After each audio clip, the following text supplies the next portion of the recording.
You command armies, hundreds of thousands of men, entire theaters of war. Your decisions cascade across continents. History will remember your name, whether as hero or butcher, depends on who wins. Montgomery commanded the 8th Army at El Alamein, 190,000 men attacking across a 40-mile front, a barrage from nearly 1,000 guns, 13,560 casualties. Churchill said, "Before Alamein, we never had a victory. After Alamein, we never had a defeat." What Churchill didn't mention was that 2,350 of those casualties were dead. These were the field marshals. They won the war. They also spent it making decisions that killed tens of thousands of the men who trusted them. That's what command means at the top. You don't carry a rifle, you carry the weight.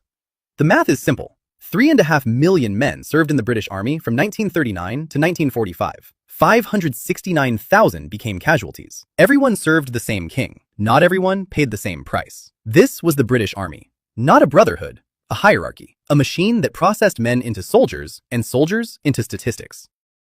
Level 9. Major General. You command a division, 15,000 men. Your headquarters sits miles behind the front. You have staff officers, aides, drivers, a cook. You sleep in a bed. You eat hot food. You haven't heard a rifle shot in months, but you see the casualty reports every morning. A division in heavy fighting can lose 1,000 men in a week. You decide which brigade attacks. You decide when to commit the reserve. You decide whether to push forward or consolidate. Every decision trades lives for ground, ground for time, time for objectives that someone above you deemed worth the cost. At Arnhem, the 1st Airborne Division was destroyed waiting for relief that never came. Major General Roy Urquhart was cut off from his headquarters for 36 hours, much of it spent hiding in an attic, while his men died around a bridge they couldn't hold. You wear red tabs on your collar now. You attend conferences with men who smile and shake your hand and would take your command tomorrow if they could. Churchill sacks generals the way other men change shirts. You could be next. You're always next. You tell yourself someone has to make these decisions. You tell yourself you're saving lives by making them well.